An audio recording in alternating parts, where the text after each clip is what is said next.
Bonjour, je suis Monsieur Poaling Love René. Aujourd'hui, dans le cadre du cours d'économie générale et en particulier sur le courant de pensée mercantiliste, nous allons étudier Richard Cantillon. En effet, Richard Cantillon, né à Ballyheigue, en Irlande vers 1680 et meurt à Londres le 14 mai 1734. C'est un financier et économiste irlandais et français qui a fait fortune en France grâce au système de John Law, auteur influent de la physiocratie. Il passe la plus grande partie de sa vie à Paris, où il exerça la profession de banquier.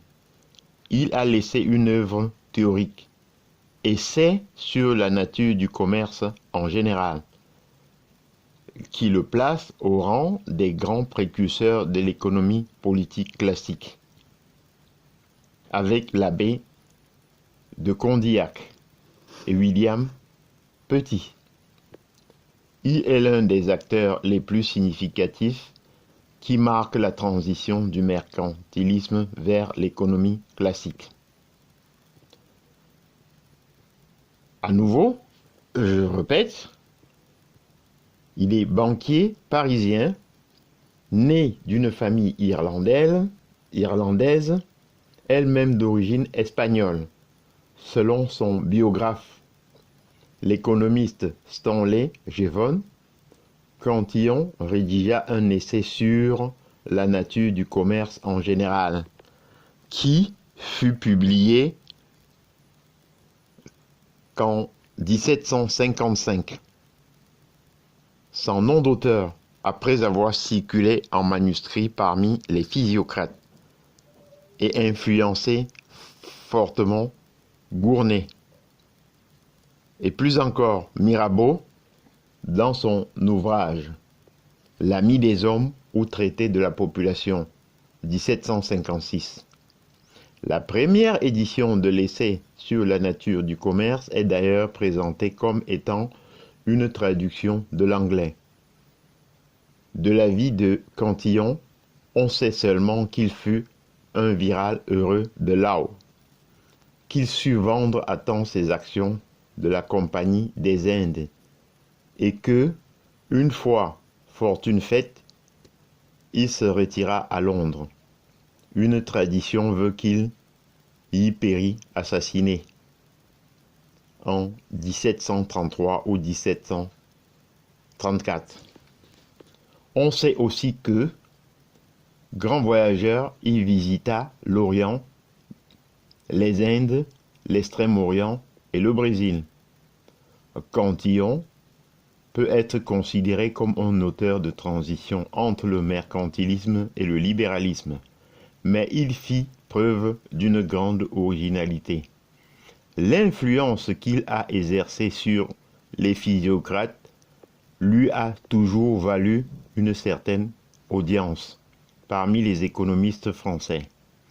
Il resta ignoré néanmoins en Angleterre, jusqu'à ce qu'en 1881, il fut réhabilité comme un des fondateurs de la science économique.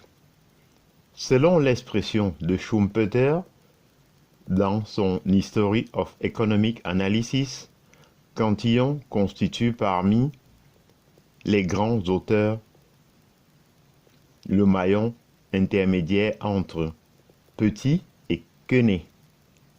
Il présente une théorie de la valeur fondée sur le coût des facteurs travail et terre, le premier étant lui-même réduit à la quantité de terre nécessaire pour produire la subsistance minimale du travail et de sa famille.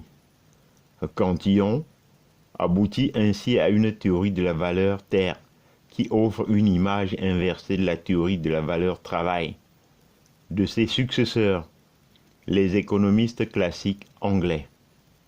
La réduction du temps de travail en équivalent terre et les raisons pour lesquelles les salariés effectifs peuvent s'écarter du salaire minimal donnait lieu dans l'essai à un appendice arithmétique qui aurait fait de Cantillon si cette partie de son œuvre n'avait été perdue.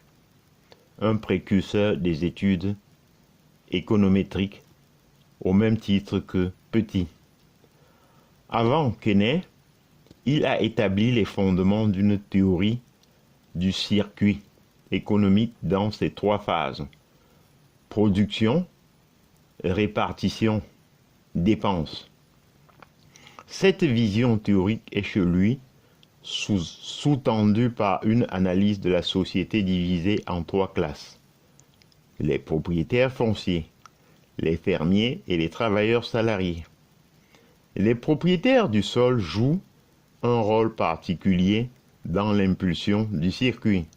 Leur revenu ayant la nature d'une rente n'est pas prédéterminé quant à son usage.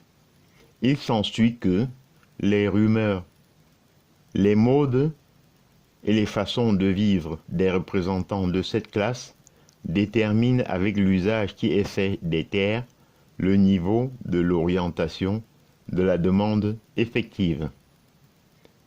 Cantillon, par ailleurs, analyse le rôle des fermiers et des entrepreneurs marchands.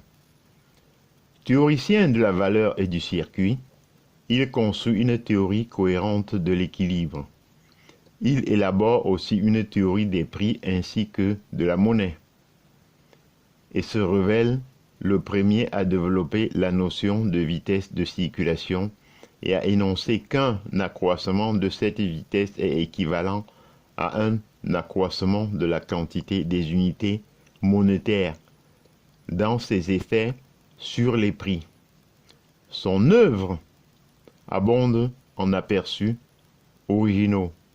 Il est l'un des premiers à s'intéresser au problème de la localisation des activités, en présentant une théorie de la formation des villes en matière de démographie, tout en restant populationniste. Il fournit une théorie de l'autorégulation de la population qui fait de lui un des auteurs les plus importants dans ce domaine avant Malthus et qui explique la considération. Je vous en remercie.